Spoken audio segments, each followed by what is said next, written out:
Hi friends, welcome to my channel Priyatarangalu audio stories in Telugu. ఈ channel మీకు నచ్చితే like చేసి, షేర్ చేసి, సబ్స్క్రైబ్ చేయండి. సబ్స్క్రైబ్ చేయడం మాత్రం మర్చిపోవద్దు. మదిలో నీవే ప్రియా పార్ట్ 22.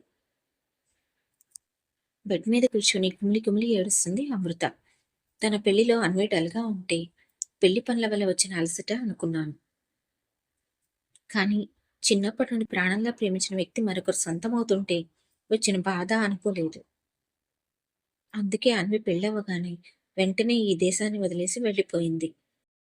అప్పటి నుండి ఇప్పటి వరకు అది ఈ దేశంలో అడుగు పెట్టిందే లేదు. ఇక్కడికి వస్తే ఆ బాధ తట్టుకోలేక అక్కడే ఉంటున్నావని నాకు తెలియదురా. నువ్వు ప్రేమించావు అని నాకు నిజంగా తెలియదు. తెలిసి ఉంటే నేను అసలు ఈ పెళ్లి చేసుకునేదాన్ని కాదు. నా ప్రేమను త్యాగం చేసి మరీ నీకు బావకు పెళ్లి చేసేదాన్ని. కానీ నాకు ఆ అవకాశం ఇవ్వకుండా నువ్వే నీ వెలకట్టలేని ప్రేమను త్యాగం చేసి మాకు దూరంగా వెళ్ళిపోయావు. నన్ను స్వార్థపరాలని చేశావు. బావను ఒక్క పూట చూడకపోతే నాకు పిచ్చి పడుతుంది. అందుకే బావ రోజూ వచ్చి వెళ్తున్నాడు. నాకే ఇలా ఉంటే నీ పరిస్థితి ఏంటి అన్వి? చెప్పలేనంత బాధపడుతూ ఉండి ఉంటావు కదూ అనుకుంటూ పడుకుని చాలాసేపు అలా ఏడుస్తూ ఉండిపోతుంది. ఇంతలో ఆమెకు తన తండ్రి గుర్తుకు వస్తాడు. అవును, అన్వి నాన్న దగ్గర ఏమీ దాచదు. అస్సలు దాచదు. అంటే ఈ విషయం నాన్నకు కూడా తెలుసా అనుకుంటూ ఆలోచిస్తూ ఉంటుంది. అర్ణవ్ అమృత తన ప్రేమ విషయం ఇంట్లో చెప్పిన రోజు గుర్తుకు వస్తుంది. ఆ రోజు తమ ప్రేమ విషయం చెప్పిన రోజు అందరూ సంతోషిస్తూ ఉండగా అన్వి కిషోర్ మౌనంగా ఉండడం గుర్తుకు వస్తుంది. కిషోర్ ఏదో చెప్పబోతుంటే అన్వి అడ్డుకోవడం కూడా గుర్తుకు వస్తుంది. తండ్రి మొహంలో బాధ ఆ క్షణం తను ఆనందంగా ఉండడంతో గమనించలేదు. తర్వాత తండ్రి కూడా ఒప్పుకున్నాడు అని సంబరపడిపోయింది. కానీ ఆ నిర్ణయం వెనుక ఉన్న సంఘర్షణ తనకు తెలియలేదు. ఇద్దరు కూతుళ్ల మధ్యన తన తండ్రి ఎంతగా నలిగిపోయాడో అర్థమై తన మీద తనకే కోపం వస్తుంది అమృతకి. తన ప్రేమ ఎంతమందిని బాధ పెట్టిందో అర్థమై మరింత నరకప్రాయంగా అనిపిస్తుంది ఆ క్షణం అమృతకి. తను ఇక్కడికి వచ్చాక కూడా నీ ఫ్యామిలీ విషయాలు అన్వేకి చెప్పకురా అని నాన్న చెప్పినా నేను వినలేదు. అన్నీ చెప్తూనే వచ్చాను. ఆ విషయం తండ్రి ఎందుకు చెప్పాడు అని ఇప్పుడు అర్థమవుతుంది అమృతకి. తను చెప్పిన విషయాలు వింటూ తనను అల్లరి పెట్టిన అన్వి అల్లరి వెనుక భరించలేని రంభప కోత ఉంది అని అర్థమవుతుంది అమృతకి. అంతా అర్థమైన తర్వాత ఇప్పుడు ఏం చేయాలి అనుకుంటూ తల పట్టుకుంటుంది అమృత. తన భర్తను అన్వికి త్యాగం చేయలేదు. ఒకవేళ త్యాగం చేయాలి అని అనుకున్నా కూడా అర్ణవ్ అన్వి దానికి ఒప్పుకోరు. నాకేం చేయాలో అర్థం కావడం లేదు అనుకుంటూ ఏడుస్తూ ఆలోచిస్తూ ఉంటుంది. తట్టుకోలేని బాధలో ఉన్న అమృతకి తన ప్రాణమైన తన భర్త గుర్తుకు వస్తాడు. వెంటనే ఈ విషయం తన భర్తకు చెప్పాలి అని నిర్ణయించుకుంటుంది. లేచి కూర్చొని కళ్ళు తుడుచుకుంటుంది. అర్ణవ్ కాల్ చేస్తుంది. అర్ణవ్ మీటింగ్లో ఉంటాడు.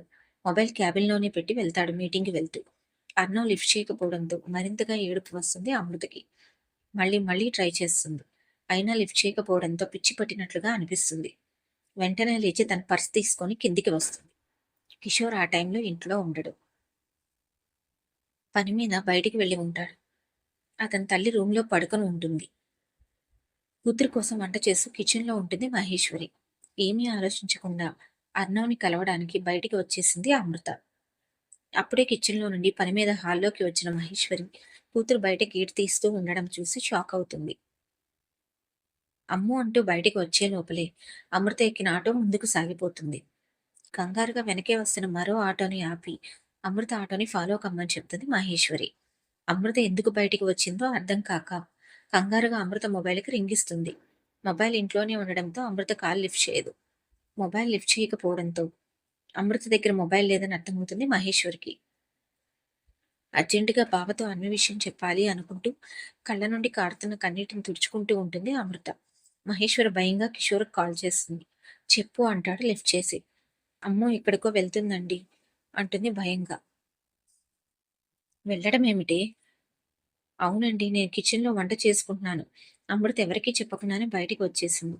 అనుకోకుండా హాల్లోకి వచ్చి నేను తను చూసి భయపడిపోయి పిలుస్తూ వచ్చాను. కానీ అమ్మో వినలేదు. ప్రస్తుతం అమ్మో ఆటో ఫాలో చేస్తున్నాను అంటుంది మహేశ్వరి. అంతా విన్న కిషోర్కి కంగారు వచ్చేసింది. అసలు అమృత ఎవరికీ చెప్పకుండా ఎక్కడికి అంత కంగారుగా వెళ్తుందో అర్థం కాలేదు ఆయనకి. ఏ ఏరియాలో ఉన్నారు అంటూ అడుగుతాడు. మహేశ్వర్ చెప్పగానే కంగారు పడుకు నేను బయలుదేరుతున్నాను అని చెప్పి వెంటనే బయలుదేరతాడు కిషోర్. మహేశ్వరికి కంగారుతో చెమట్లు పట్టేస్తాయి. ఇంతలో అమ్మో ఆటో సిగ్నల్ క్రాస్ అయ్యి యూటర్న్ తీసుకుంటుంది. మహేశ్వర్ ఆటో సిగ్నల్ దగ్గరే ఆగిపోతుంది. రెడ్ సిగ్నల్ పడటంతో దాంతో అమాంతం ఆమె గుండె వేగం పెరిగిపోతుంది. రోడ్ మరో సైడ్ వెళ్తున్న అమ్ము ఆటో వైపే చూస్తూ ఉంటుంది. ఇంతలో వెనక నుండి ఒక ట్రక్ వేగంగా వచ్చి అమ్ము ఆటోను గుద్ది ఆగకుండా వెళ్ళిపోతుంది. అది చాలా వేగంగా ఉండడంతో ఆ గుద్దడంతో అమృత ఆటో వెళ్ళి ఎగిరి 3 పల్టీలు కొట్టి అవతల పడుతుంది. అది చూసిన మహేశ్వర్‌కి గుండె ఆగినంత పనవుతుంది. రోడ్డుకి అటువైపున ఉన్న మహేశ్వరి మరో ఆలోచన లేకుండా ఆటో దిగి పరిగెడుతుంది. తను ఉన్న రోడ్డు దాటి అవతల రోడ్డు మీదకి వచ్చేసింది వేగంగా. ఆమెకు ఆ క్షణంలో నిండు చూలాలుగా ఉన్న తన కూతురు తప్ప మరే విషయం గుర్తుకు రాకపోవడంతో వెహికల్ చూసుకోదు. అనుకోకుండా సడన్‌గా రోడ్డు మీదకి వచ్చిన మహేశ్వర్‌ని ఆఖరి నిమిషంలో చూడటంతో బ్రేక్ వేసే టైం లేక అటునుండి వస్తున్న కారు గుద్దేస్తుంది. ఒకేసారి 2 యాక్సిడెంట్స్ అవడంతో రోడ్డు మీద జనాలు బిత్తరపోతారు. అమృత ఆటోను గుద్దిన ట్రక్ ఆగకుండా వెళ్ళిపోగా, మహేశ్వర్‌ని గుద్దిన కారతను పక్కకు ఆపి ఆమె దగ్గరకు వస్తాడు. ఒకే ప్రదేశంలో, ఒకే సమయంలో రోడ్డు మీద 2 యాక్సిడెంట్స్ అవడంతో జనాలు భయభ్రాంతులవుతారు. అప్పటికే ఆ ప్రదేశమంతా జనంతో నిండిపోతుంది. అంబులెన్స్ కాల్ చేస్తారు జనాల్లో ఒకడు. ఆటో నుండి అమృతని ఇంకా ఆటో డ్రైవర్‌ని బయటికి తీస్తారు. ఆటో డ్రైవర్ స్పాట్‌లో చనిపోగా, అమృత కొన ఊపిరితో ఉంటుంది. పూర్తిగా రక్తసిక్తమై ఉంటుంది అమ్ము. ప్రెగ్నెంట్ కావడంతో జరిగిన యాక్సిడెంట్ వలన తగిలిన దెబ్బలకి కింద నుండి కూడా రక్తం కారుతూ ఉండడంతో అక్కడ ఉన్న ఆడవాళ్లు కన్నీరు పెట్టుకుంటారు ఆమె పరిస్థితి చూసి. ఇప్పుడు ఎక్కడ ఉన్నారో అని మహేశ్వరికి కాల్ చేస్తూ ఉంటాడు కిషోర్. మహేశ్వరికి కొంత దూరంగా పడిన మొబైల్‌ని తీసుకొని ఆ జనాల్లో ఒకతను కాల్ లిఫ్ట్ చేస్తాడు. హలో అనగానే ఎవరో మగ గొంతు వినడంతో మీరు అంటూ అడుగుతాడు కిషోర్. ఈ మొబైల్ కలిగిన వ్యక్తికి మీరేమవుతారు అని అడుగుతాడు.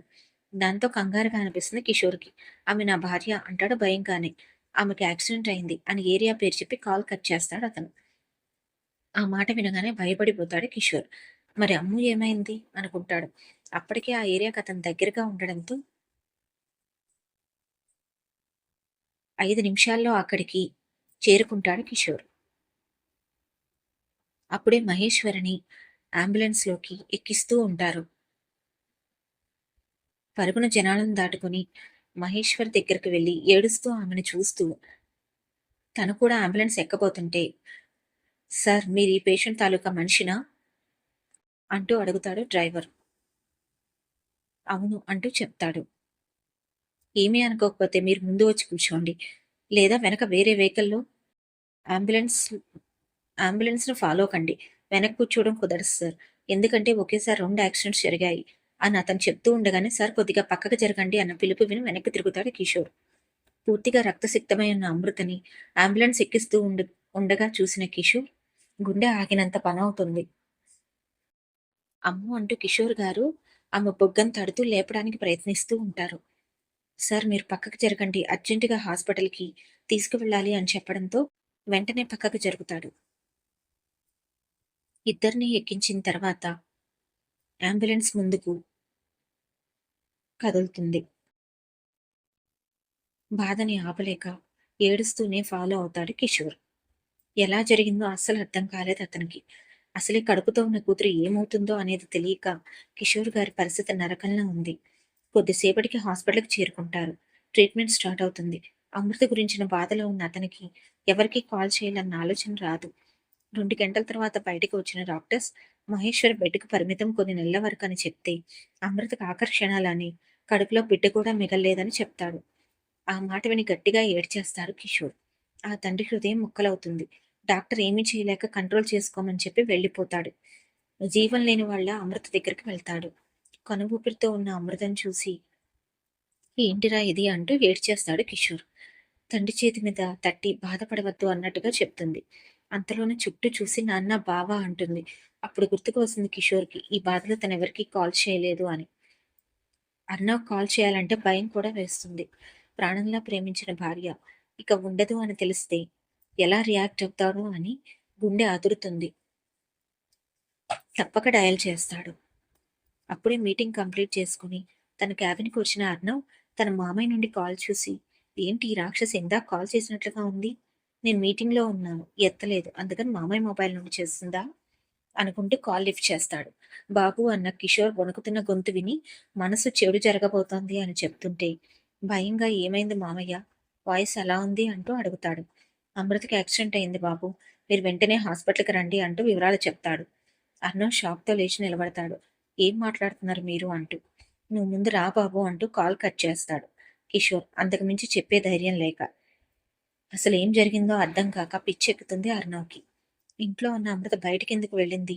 ఎందుకు యాక్సిడెంట్ అయింది? అనుకుంటూ వెంటనే కార్ కీస్ తీసుకొని బయలుదేరతాడు. కిషోర్ ఈ లోపల శేఖర్ వాళ్ళకి, అన్వికి అందరికీ కాల్ చేస్తాడు. అన్వి వెంటనే బయలుదేరుతుంది. కానీ ఎవరికీ అమృత చివరి క్షణాలని చెప్పలేదు. ముందుగా చెప్పే ధైర్యం చేయలేకపోయాడు. శేఖర్ దంపతులు ఇంకా అర్ణవ్ ఒకేసారి హాస్పిటల్ దగ్గరికి చేరుకున్నారు.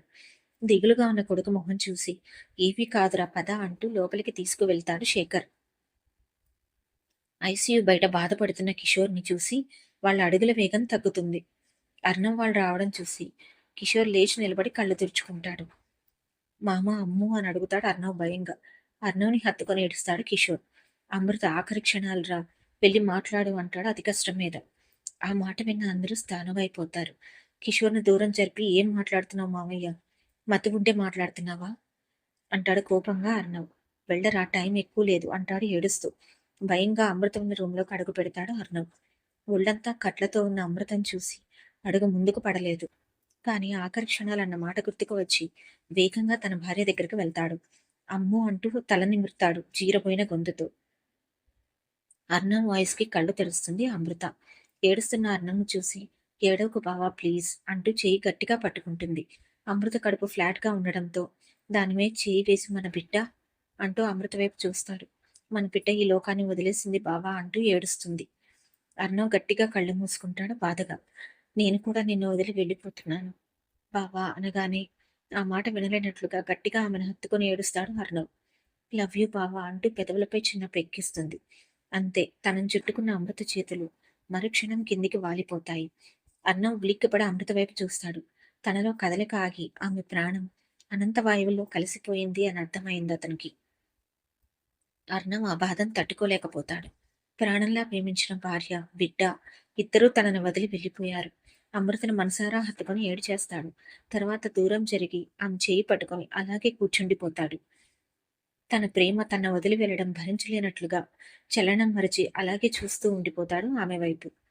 లోపలికి వెళ్ళిన అర్ణవ్ ఎంతకీ బయటికి రాకపోవడంతో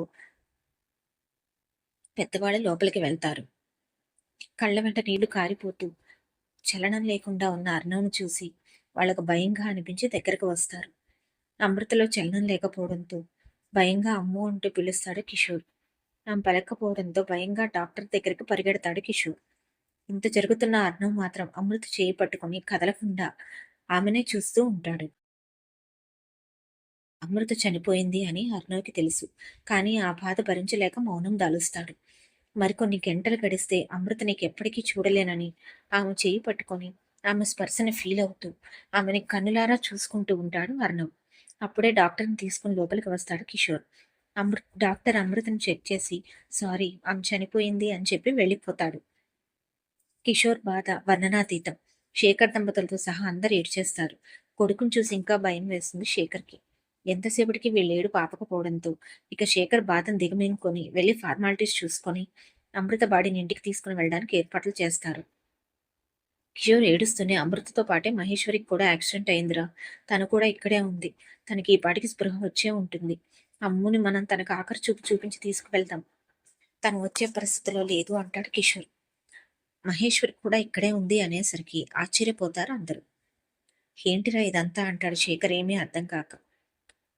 నా తలరాత అంటాడు బాధగా కిషోర్. అమృతని మహేశ్వరి ఉన్న రూంలోకి తీసుకువెళ్తారు. అప్పుడే స్పృహలోకి వచ్చిన మహేశ్వరి తన కూతురి చనిపోయింది అని తెలుసుకొని గుండెలవిసేలా ఏడుస్తుంది. ఆమెను సముదాయిస్తూ ఉమ అక్కడే ఉండవలసి వస్తుంది.